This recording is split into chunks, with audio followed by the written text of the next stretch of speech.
They thought they sold the house, my house, after I had paid off every cent of their $315,000 debt. My name is Sam Miller. And from wherever you're hearing this, tell me, have you ever been used by your own blood? Treated less like a son and more like a walking, talking ATM? It was a Thursday evening in late October. The air in Denver had that crisp, biting edge that promised an early winter, and the setting sun was casting long, skeletal shadows from the aspens lining our street. I just pulled into the driveway after a grueling 14-hour coding session, my mind a buzzing hive of syntax and logic, but my heart was light. I felt proud. The night before, my mother, Carol, had wept in my arms, telling me I had saved the family from ruin. My father, Rick, a man whose physical affection was as rare as a summer snowstorm, had crushed me in an embrace so tight it stole my breath. "You're our hero, Sam," he'd whispered, his voice thick with an emotion I never heard from him before. And I believed them, like the fool they always counted on me to be. For the first time in my 32 years, I allowed myself to think finally. Finally, I'm not just the responsible one, I'm the valued one. I matter. I stepped out of my sedan, a smile still plastered on my face from the memory of that moment. But something was immediately, jarringly wrong.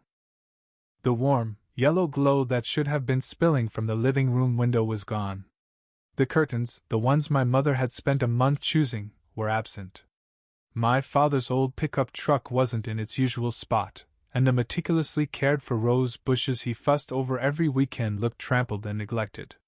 A cold dread, heavy and metallic, began to pool in my stomach. I sprinted to the front door, my heart hammering against my ribs. The key turned in the lock, which was a small relief, but the relief was short-lived. The silence hit me first. Not the soft kind that follows a good night's rest, but the heavy, unnatural silence of a place that has been abandoned in a hurry. I pushed the door open into a cavernous emptiness. The house was gutted. Ghostly outlines on the walls marked where family photos had hung for decades. The air, usually filled with the scent of my mother's potpourri and my father's pipe tobacco, was stale and vacant.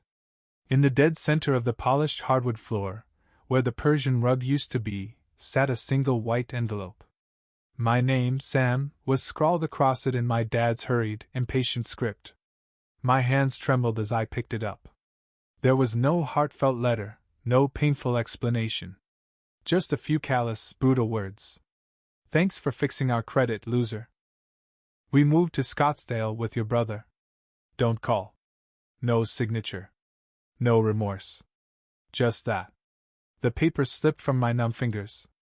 I sank to the floor, the vast emptiness of the room pressing in on me.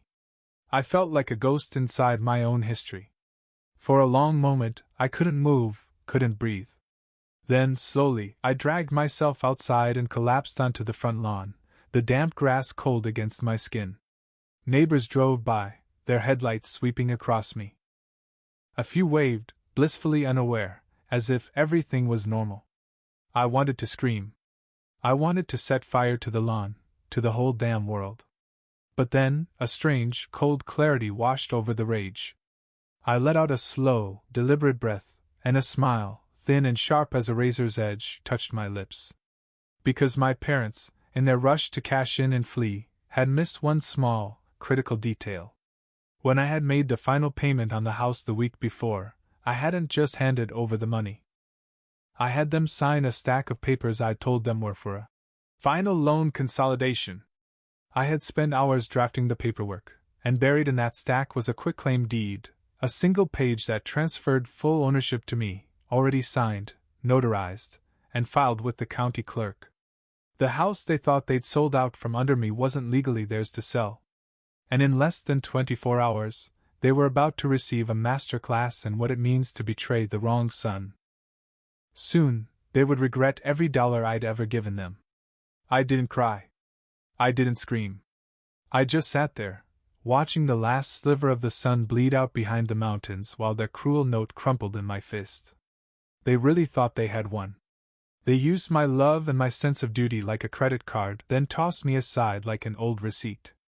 But what they didn't know was that while they were busy playing the victims, I was finally paying attention. For the first time in my life, I had stopped trusting their words and started reading the fine print. Let me rewind and show you how we got to this point. 9 months ago, I was living in a cramped downtown apartment, working myself to the bone to build my software development company. I was finally seeing real success after years of ramen noodle dinners and sleepless nights. One evening, my phone rang. It was my mother, and she was hysterical. "Sam, oh Sammy, we're going to lose the house," she sobbed. "Your father, he made some bad investments.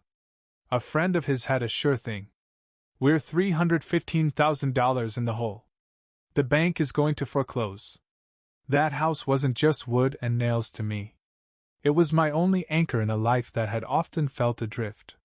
It was the porch where I learned to ride my bike, the staircase I'd sneak down on Christmas morning, the backyard where I'd buried my first dog. The thought of it being auctioned off, sold to strangers, felt like a physical amputation. "What about the inheritance from Grandma?" I asked, my voice tight. "That was supposed to be your retirement." "Oh, honey," Mom sniffled, her voice a practiced melody of maternal guilt. "We used that to help your brother start his new venture. You know how much Leo has been struggling." "Of course. Leo. The golden child. My younger brother could crash every car, torpedo every job, and cheat on every woman who was foolish enough to love him, but in my parents' eyes, he was the one who always needed protecting. He was the charming screw-up. I was the reliable workhorse. Still, the thought of them, homeless and disgraced, was more than I could bear. So, I did what the reliable workhorse always does. I liquidated a significant portion of my company stock, drained my personal savings, maxed out my business credit lines, and even took out a high-interest personal loan to cover the final gap. It was financial suicide, but it was for my family.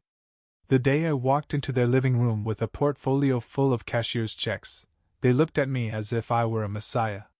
My father, Rick, was struck silent, his usual bluster gone. My mother, Carol, literally fell to her knees, clutching my hand. "You're an angel, Sam. Our guardian angel," she whispered, tears streaming down her face. They cooked my favorite meal, took dozens of photos, and posted a gushing tribute on Facebook about their wonderful, selfless son, who had saved the family legacy. And me? I soaked it up like a dry sponge. I was just so pathetically happy to finally be seen, to be the hero for once. That's the part that truly stings. It wasn't just the money.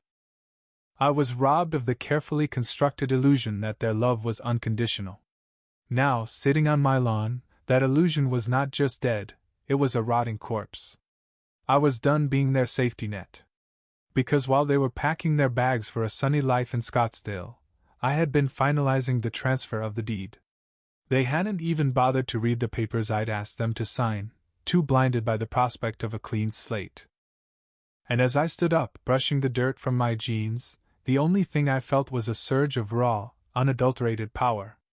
They thought they had taken everything from me. But what they had really done was give me permission to finally burn the bridge to the ground.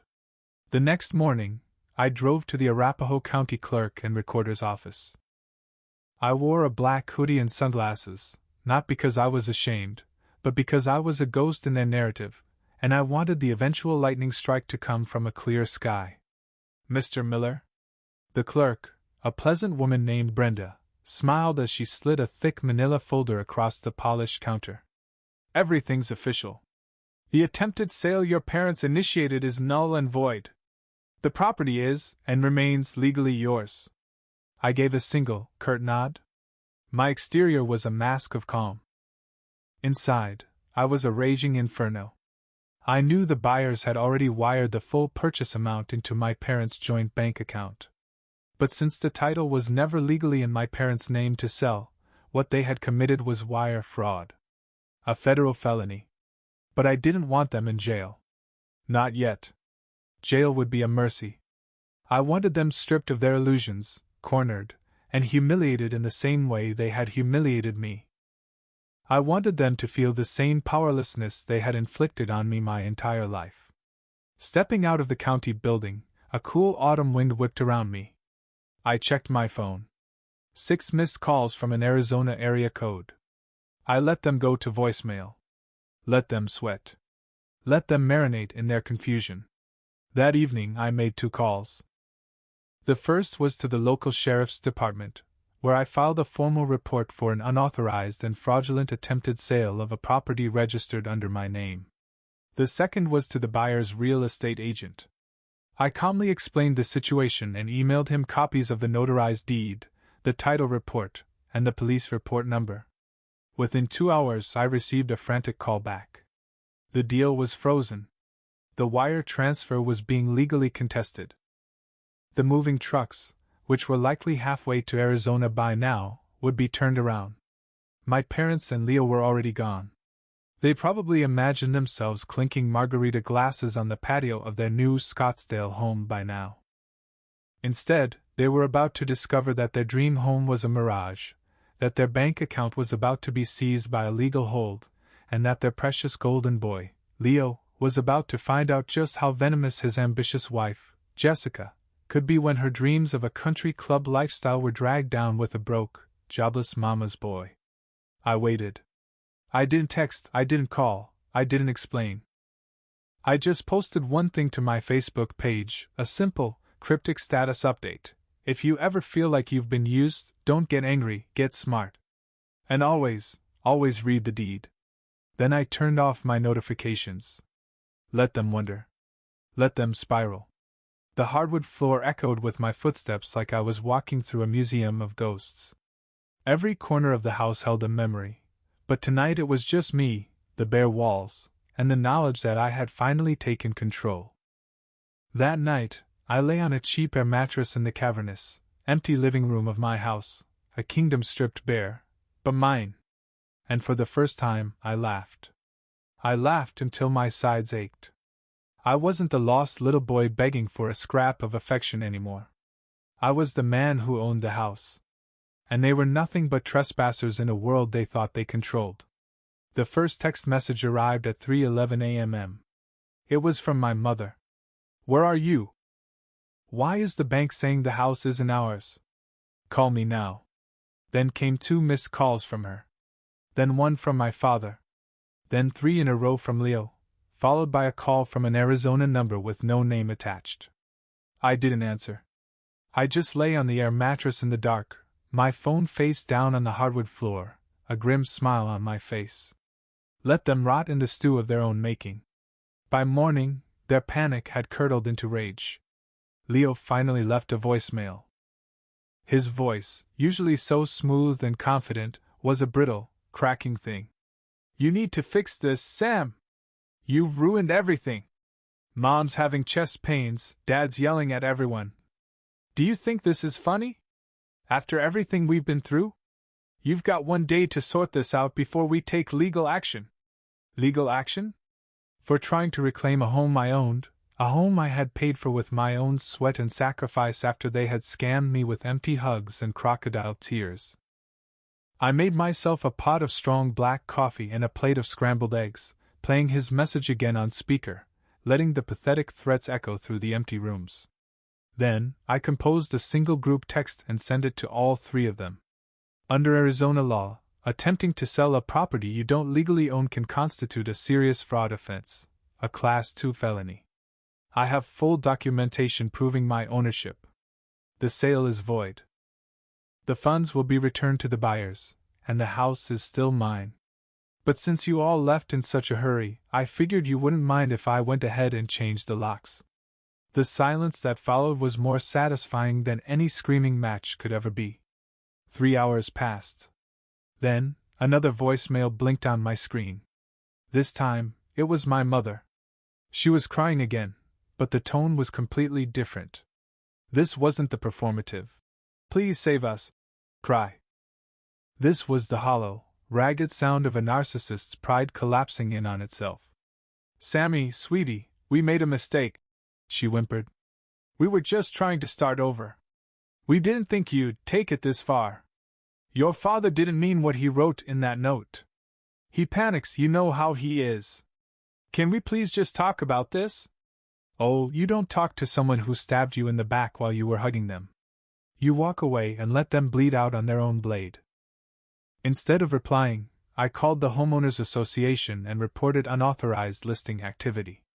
I asked the city records office to note the active title dispute, just in case they tried anything else.